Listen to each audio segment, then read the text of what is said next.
It's that time in exam season where you feel like you're sitting down to study, but you aren't really learning or retaining anything. If that feels a little bit like what you're experiencing, then what you are doing is called fake studying. It's not that you are, actively doing something that is genuinely wrong, but it's that you're not doing things that are genuinely helping you to increase your retention, your knowledge of a certain area. A lot of the time, it's things that feel productive, but that aren't actually helping you become a better student. What do I mean by that? I mean things like mindlessly watching YouTube videos. I mean things like highlighting notes, like trying to reorganize your folder because apparently that's going to help you get a better grade in your exam. You know these aren't things that you should be doing, but you're doing them anyway. And I know it can be tough to get out of it, but I'm about to give you a 10-step plan. No fluff, no nothing, just 10 steps that you can implement right now. That means for the rest of the exam season, there will be not a single moment of fake studying in sight. First of all, before we can rectify fake studying, we have to understand why it actually happens. And there are kind of 4 different reasons why it does. The first is that it gives you a bit of psychological comfort because it means it's a lot easier than having to sit down and actively engage your brain. Watching a YouTube video feels like a much easier task and is a much easier task than writing out an essay, for example. The second reason why it must happen is it's just procrastination in disguise. You are putting off the hard topics, you're putting off the difficult tasks, and you're kind of filling the time with things that are making you feel productive but that aren't actually taking you closer to your goals. Another reason might just be perfectionism. You think that your revision material has got to be absolutely perfect before you can use it, but that just isn't the case. All revision is going to be imperfect slightly, but you need to start somewhere and it's always going to get better. And the fourth reason that I think applies to a lot of people, particularly around GCSEs and A Levels, is a bit of a fear of failure. Because if you actively engage with all the content, you're going to find areas that you don't understand. You're going to make lots of mistakes. And a lot of the time that can be a very worrying prospect. But see if you can just sit and identify which of those 4 reasons is why you're engaging in fake studying. Is it a mix of a lot of them? Whatever it is, let's get started on the 10-point plan that you need to help focus yourself and make sure that you're not doing this moving forward. Step 1 is to identify goals for every single study session. Having a clear goal takes away from this broad, vague idea of, I'm going to sit down and study. What does that actually mean? No, you want something actionable, and having goals makes things actionable. So instead of saying, I have a maths paper tomorrow, so I'm going to revise maths today, you can see how that's not very helpful. What is going to be super helpful is, I have a maths paper tomorrow. I know that I am not very good at geometry, for example, so I'm going to sit down for an hour and I'm going to do geometry practice questions. That is an actionable task. That is something that you can tick off because you can't tick off study maths. That's not something that, is a task that can be complete because what bit of maths are you studying? People dedicate their whole lives and PhDs and careers to maths. So you need to be super, super specific. Step number 2 is to always implement active recall rather than passive review when you're studying. You should know this by now, and what this looks like is essentially making sure that you are always engaging your brain. You are always thinking about what do I already know, because that's how an exam works. It's not testing you on what you have revised, it's testing you on what you know. And once you understand that that is a distinction and you understand why that distinction is there and how you can make the most of it through active recall, that is when you are genuinely going to see an improvement in your 1, ability to study and revise, and 2, your actual grades, because you'll be learning in the same way that the exam is testing you. If you're the kind of person who likes to have timings, then step 3 is to use the Pomodoro technique, but with a bit of a twist. So what I would recommend is probably doing 45 minutes on, 15 minutes off, particularly this close to exams. I think 25 minutes can be a bit too short, but 45 minutes on, 15 minutes break, that is perfect to give your brain plenty of time to digest what you're doing. Obviously, if you're trying to do a past paper, don't break it up into Pomodoro sections, but if you're just trying to look over content, do some active recall, do some blurting, make a mind map, then it is absolutely perfect. But why do I say Pomodoro with a twist? Well, because at the start of every Pomodoro session, I want you to write out what you're going to complete during that session. And at the end, I want you to review. I want you to reflect. Did you complete what you set out to complete in that session? If not, why not? And actually identify things that are holding you back in your studying. Perhaps you're giving yourself too much in too short a space of time. Perhaps you thought you understood this topic more than you did previously. That's absolutely fine. but you want to be reflecting so that you can amend and move forward with the best study techniques for you. Step number 4 is a big mindset shift, and what I want you to do is to track concepts, not time. Track what you have learned. Don't track, oh, I studied 5 hours today, therefore I've been very productive. That could have been 5 hours of watching YouTube videos and highlighting textbooks, which is going to be significantly less effective than 1.5 hours dedicated to a past paper, for example.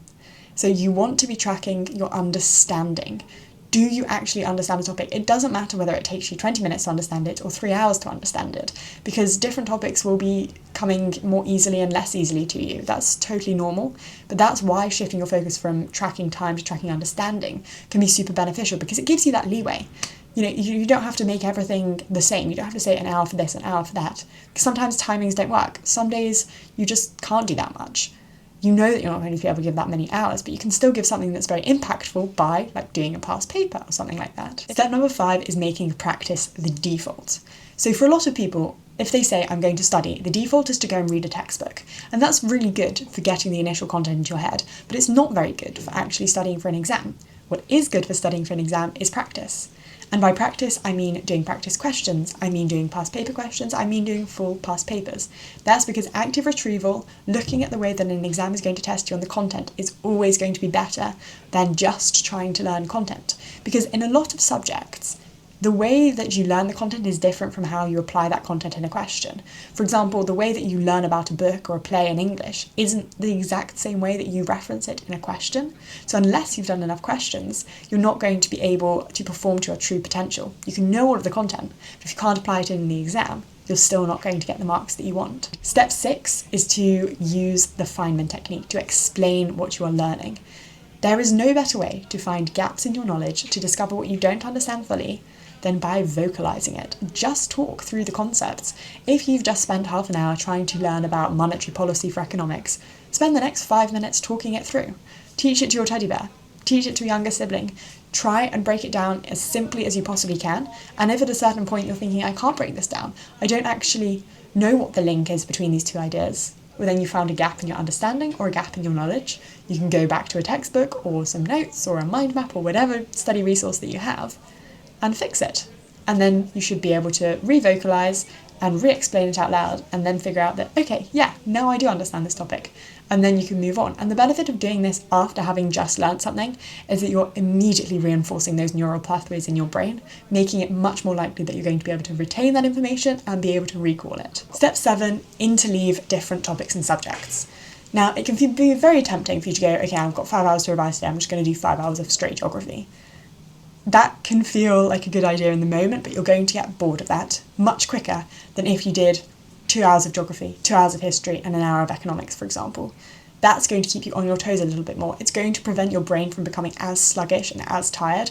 And the big benefit of that is that you are going to be able to do good, solid, not fake revision for longer, because when your brain gets tired, going to do, highlighting and watching videos and mindlessly reading through a textbook without really thinking about it, that feels very appealing, and it's really all that your brain can do if it gets so tired. So don't get to that point. Interleave subjects, interleave different topics even, and that will give you a bit of the diversity that your brain wants to stay alert and stay focused. Step number 8 is to cut the fluff. Cut those things that are nice to do, but that aren't essential. Things like making pretty little mind maps, like making your own note pages. There are so many that you can get online. Now, the caveat to that is I do find if you are a kinesthetic learner, writing things out can be quite useful. I myself am a kinesthetic learner. I like to write things out. It helps me memorise. In that case, fair enough, but it is still not a replacement. It's not a replacement for doing practice questions. It's not a replacement for using flashcards. So try and cut it out as much as you can and focus primarily on these much more active techniques. Step number 9 is to control your environment. I always say don't study in the same place that you are sleeping. My bed is over there and there is a desk in my room right there. So it can be very, very tempting for me sometimes to crawl out of bed and start studying.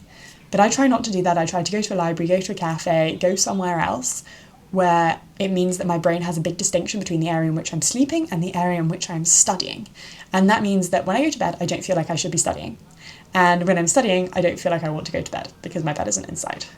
And it's things like that, alongside making sure that if you know that you're going to get distracted by your phone pinging next to you, put your phone in a different room, or put your phone in your bag, zip it, and don't let yourself touch it.